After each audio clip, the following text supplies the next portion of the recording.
Dear students, നമ്മൾ unit 3 അതാണ് നമ്മൾ സ്റ്റാർട്ട് ചെയ്യുക. Classification of elements and periodicity in properties, അതാണ് ചാപ്റ്ററിൻ്റെ പേര്.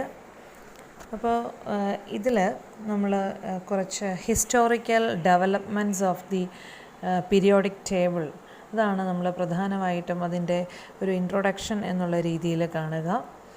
അതിനുശേഷം പിന്നെ അതിൻ്റെ അകത്ത് മോഡേൺ പീരിയോഡിക് ടേബിളിനെ പറ്റിയുള്ള സ്റ്റഡിയും പിന്നെ അതിൻ്റെ ഡീറ്റെയിൽസും ഒക്കെയാണ് നമ്മൾ കാണാനായിട്ട് പോവുക. Why do we need to classify elements? അപ്പോൾ എന്തിനാണ് നമ്മൾ ഈ എലമെൻറ്റ്സിനെ ക്ലാസിഫൈ ചെയ്യുന്നത്? അതിൻ്റെ ഉപയോഗം എന്താണ്, അല്ലെങ്കിൽ അതിൻ്റെ ലക്ഷ്യം എന്താണ്? The elements are the basic units of all types of matter. പദാർത്ഥത്തിൻ്റെ ഏറ്റവും അടിസ്ഥാന ഘടകമാണ് നമുക്ക് എലമെൻറ്റ്സ് എന്ന് പറയാം. ഇനി ഈ അതിൻ്റെ ഒരു ഹിസ്റ്റോറിക്കൽ ഡെവലപ്മെൻറ്റാണ് നമ്മൾ കാണാൻ പോവുക. 1800 ഒരു 31 എലമെൻറ്റ്സ് ഒക്കെ അന്ന് അറിയപ്പെട്ടിട്ടുണ്ടായിരുന്നുള്ളൂ. അതിനുശേഷം 1865 ആയപ്പോഴത്തേക്കും 63ഓളം എലമെൻറ്റ്സ് കണ്ടുപിടിച്ചു. ഇപ്പോൾ നിലവിൽ 118 എലമെൻറ്റ്സും കണ്ടുപിടിച്ചിട്ടുണ്ട്, അതിന് പേരിട്ടിട്ടുണ്ട്. ഒരു 2 വർഷങ്ങൾക്ക് മുന്നെയാണ് ഒരു 3-4 എലമെൻറ്റ്സ് കണ്ടുപിടിച്ചത് എന്നതിനേക്കാൾ ഉപരി അതിന് പേരിട്ടത്. അപ്പോൾ ആ എലമെൻറ്റ്സിൻ്റെ ആ പേരുകൾ ഒന്ന് ശ്രദ്ധിക്കുന്നത് നന്നായിരിക്കും. അതിൽ ഒന്നാമത്തേതെന്ന് പറയുന്നത് 113, അറ്റോമിക് നമ്പർ 113 വരുന്നത് നിഹോണിയം, അതാണ് പുതിയ ഒരു എലമെൻറ്റ്. പിന്നെ രണ്ടാമത്തെ എലമെൻറ്റ് അതിൻ്റെ സിമ്പലെന്ന് പറയുന്നത് ക്യാപിറ്റൽ NH, സ്മോൾ h, അതാണ് അതിൻ്റെ സിമ്പൽ വരിക.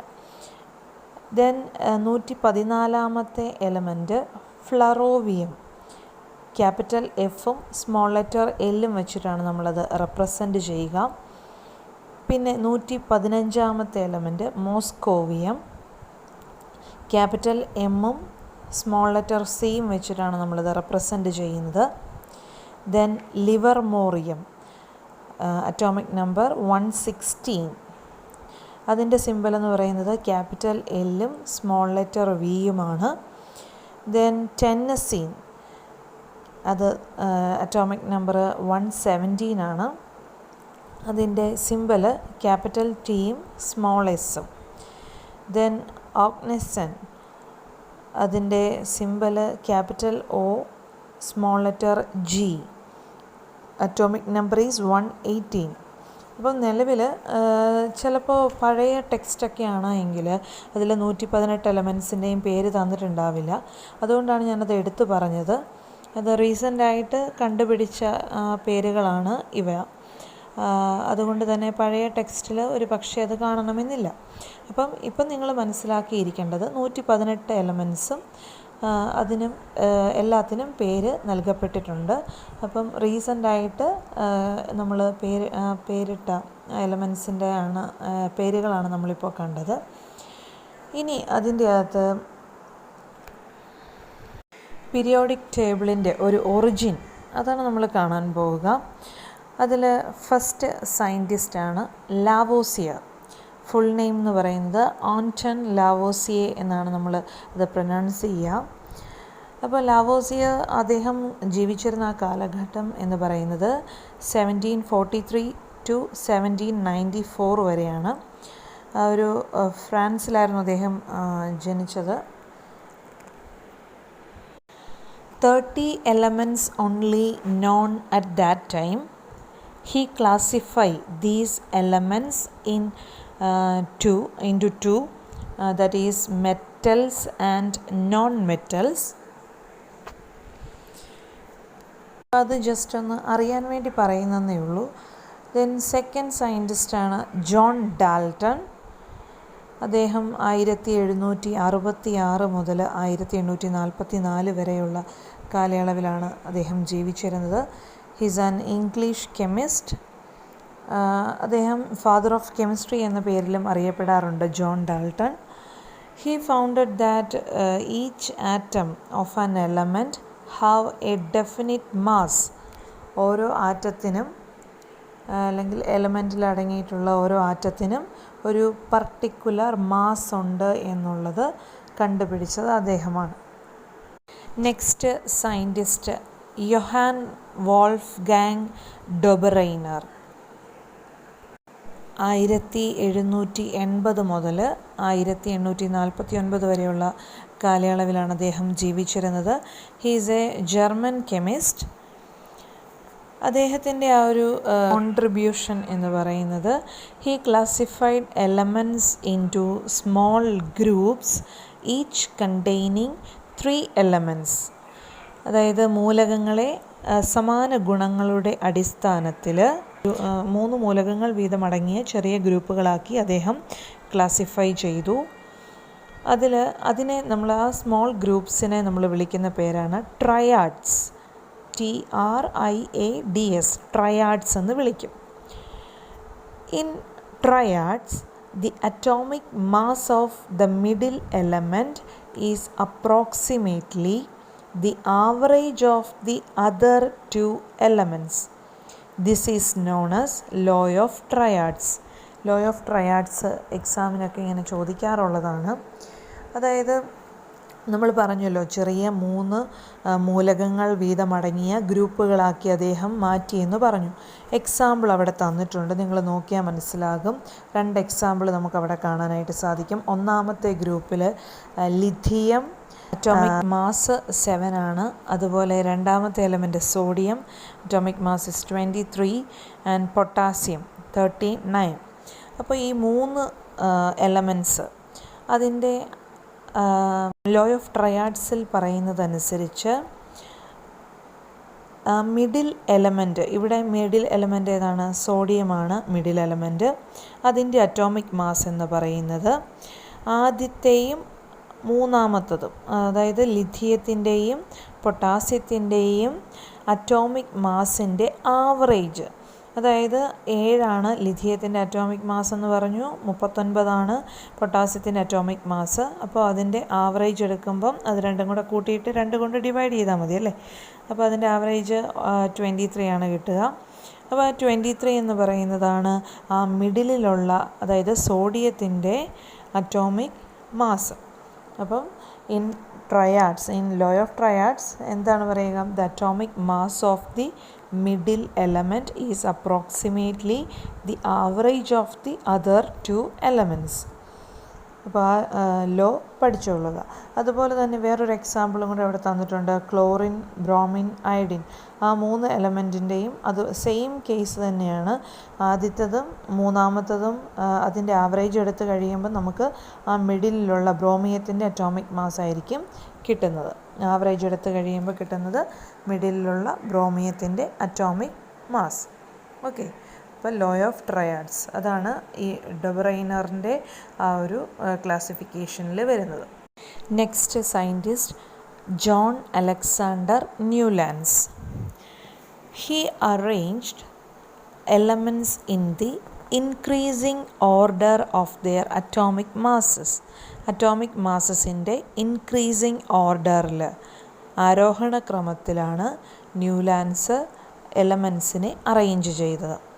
അതുപോലെ തന്നെ he noted that the properties of every 8th element had properties similar to the first element. എല്ലാ 8ാമത്തെ എലമെൻറ്റിനും ഫസ്റ്റ് എലമെൻറ്റിൻ്റെ അതേ പ്രോപ്പർട്ടീസ് തന്നെയാണ് എന്നുള്ളതാണ് അദ്ദേഹം നോട്ട് ചെയ്തത്. അതുപോലെ തന്നെ ലോ ഓഫ് ഒക്ടേവ്സ് എന്ന് പറയുന്നത് അദ്ദേഹത്തിൻ്റെ ഒരു കോൺട്രിബ്യൂഷനാണ്. എന്താണ് ലോ ഓഫ് ഒക്ടേവ്സ് എന്ന് നോക്കാം. The relationship is just like the resemblance of first and 8th musical notes.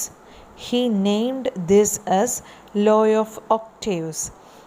Musical note നമുക്കറിയാം. സരിഗമ പദനിസ നോക്കുകയാണെങ്കിൽ സ സ്റ്റാർട്ട് ചെയ്ത് അതാണ് ഫസ്റ്റ് ലെറ്റർ. അതിന് ശേഷം 8ാമത് വരുന്നതും സ തന്നെയാണ്. അത് ആ ഒരു റെപ്പിറ്റീഷൻ സരിഗമ പദനിസ പിന്നെയും ആ ഒരു ബാക്കിലേക്ക് അല്ലെങ്കിൽ 8ാമത്തെ ആ മ്യൂസിക്കൽ നോട്ട് റിപ്പീറ്റ് ചെയ്ത് വരുന്നതായിട്ട് നമുക്ക് കാണാനായിട്ട് സാധിക്കും.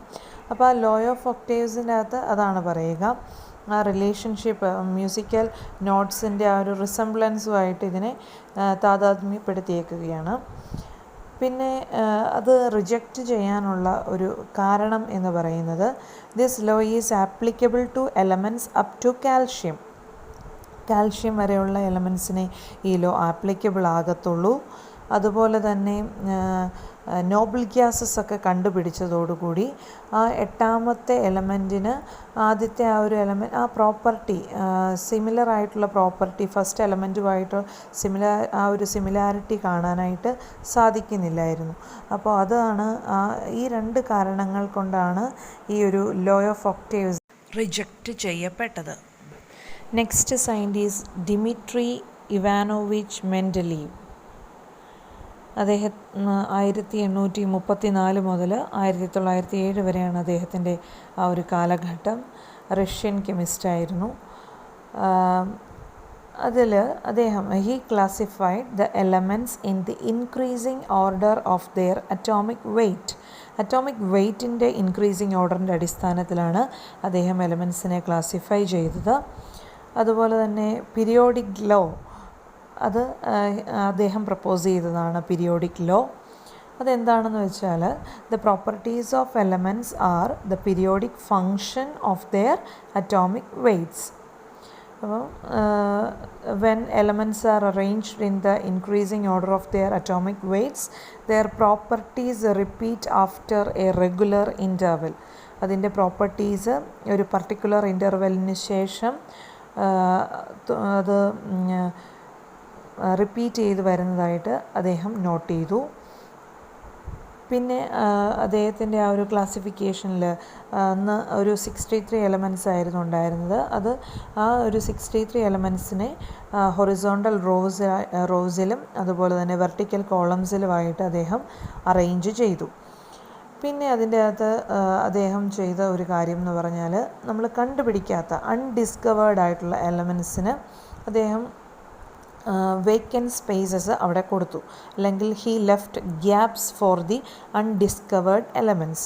എക്സാമ്പിൾ പറയുകയാണെങ്കിൽ എലമെൻറ്റ്സ് ആഫ്റ്റർ അലുമിനിയം അന്ന് അത് കണ്ടുപിടിച്ചിട്ടുണ്ടായിരുന്നില്ല. അപ്പോൾ അദ്ദേഹം അവിടെ ഒരു ഗ്യാപ്പ് കൊടുത്തിട്ട് അതിന് പേരിട്ടു എക്ക അലുമിനിയം. അതുപോലെ തന്നെ സിലിക്കണിന് ശേഷമുള്ള ആ എലമെൻറ്റ് കണ്ടുപിടിച്ചിട്ടുണ്ടായിരുന്നില്ല. അദ്ദേഹം അതിന് എക്ക സിലിക്കൺ എന്ന് പറഞ്ഞിട്ട് അവിടെ ഒരു ഗ്യാപ്പ് ഇട്ടു. അപ്പം ആ അലുമിനിയത്തിന് ശേഷമുള്ള ആ ഒരു എലമെൻറ്റ് പിന്നീട് കണ്ടുപിടിച്ചു. അത് ഗാലിയം എന്നാണ് അറിയപ്പെടുന്ന എലമെൻ്റ് ആയിരുന്നു. അതുപോലെ തന്നെ സിലിക്കണിന് ശേഷമുള്ളത് ജെർമേനിയം എന്ന് പറയപ്പെടുന്ന എലമെൻ്റ് ആയിരുന്നു. അപ്പം ആ ഒരു എക്ക അലുമിനിയം എക്ക സിലിക്കൺ അതുപോലെ അദ്ദേഹം he predicted the properties of Eka aluminum and Eka silicon accurately. അതുപോലെ തന്നെ അദ്ദേഹത്തിന് ആ ഒരു പ്രോപ്പർട്ടീസ് അലുമിനിയം കഴിഞ്ഞിട്ട് വരുന്ന ആ ഒരു എലമെൻറ്റിൻ്റെ പ്രോപ്പർട്ടി അതുപോലെ സിലിക്കൺ കഴിഞ്ഞ് വരുന്ന ആ ഒരു എലമെൻറ്റിൻ്റെ പ്രോപ്പർട്ടി കറക്റ്റായിട്ട് അല്ലെങ്കിൽ ആക്യുറേറ്റ് ആയിട്ട് പ്രഡിക്റ്റ് ചെയ്യാനും അദ്ദേഹത്തിന് സാധിച്ചു. Then next is modern periodic law. Modern periodic law is important. Henry Moseley എന്ന് പറയുന്ന സയൻറ്റിസ്റ്റാണ് ഇത് പ്രപ്പോസ് ചെയ്തത്. അപ്പം അതെന്താണെന്ന് നമുക്ക് നോക്കാം. It States that the physical and chemical properties of the elements are periodic functions of their atomic numbers. നേരത്തെ നമ്മൾ പീരിയോഡിക് ലോ എന്ന് പറഞ്ഞ് കണ്ടതിൻ്റെ അകത്ത് അറ്റോമിക് വെയ്റ്റിൻ്റെ ഇൻക്രീസിങ് ഓർഡറിലായിരുന്നു എലമെൻറ്റ്സിനെ ക്ലാസിഫൈ ചെയ്തിരുന്നത്. അതേസമയം മോഡേൺ പീരിയോഡിക് ലോ അതാണ് ഒന്നും കൂടി ഇമ്പോർട്ടൻറ്റ്. അപ്പം മോഡേൺ എന്ന് പറയുന്ന ആ ഒരു ടേമും കൂടി അതിൻ്റെ അകത്തുണ്ടോ എന്ന് നോക്കിയിട്ട് വേണം ആൻസർ എഴുതാൻ. അപ്പോൾ മോഡേൺ പീരിയോഡിക് ലോ ആണ് ചോദിക്കുന്നത് എങ്കിൽ എഴുതേണ്ടത് എന്താണ്? It States that the physical and chemical properties of the elements are periodic functions of their atomic numbers. In this periodic table, the elements are arranged in the increasing order of their atomic numbers. അപ്പോൾ നമ്മൾ ഇപ്പോൾ കാണുന്ന periodic ടേബിളിൽ atomic നമ്പറിൻ്റെ increasing ഓർഡറിലാണ് എലമെൻസിനെ arrange ചെയ്തിരിക്കുന്നത്. അതുപോലെ തന്നെ it contains 7 horizontal rows that is called periods and 18 vertical columns these are called groups. അപ്പം 7 ഹൊറിസോണ്ടൽ റോസ് ആണുള്ളത്, അതിനെ നമ്മൾ പീരീഡ്സ് എന്ന് വിളിക്കുന്നു. അതുപോലെ തന്നെ 18 വെർട്ടിക്കൽ കോളംസ് ഉണ്ട്, അതിനെ നമ്മൾ ഗ്രൂപ്പ്സ് എന്നാണ് വിളിക്കുക. അപ്പോൾ ഇത്രയുമാണ് ഇതിൻ്റെ ഒരു ഇൻട്രൊഡക്ഷൻ എന്നുള്ള രീതിയിൽ പറയാനായിട്ട് ഉദ്ദേശിക്കുന്നത്. ബാക്കി നമുക്ക് നെക്സ്റ്റ് ക്ലാസ്സിൽ കാണാം. Thank you.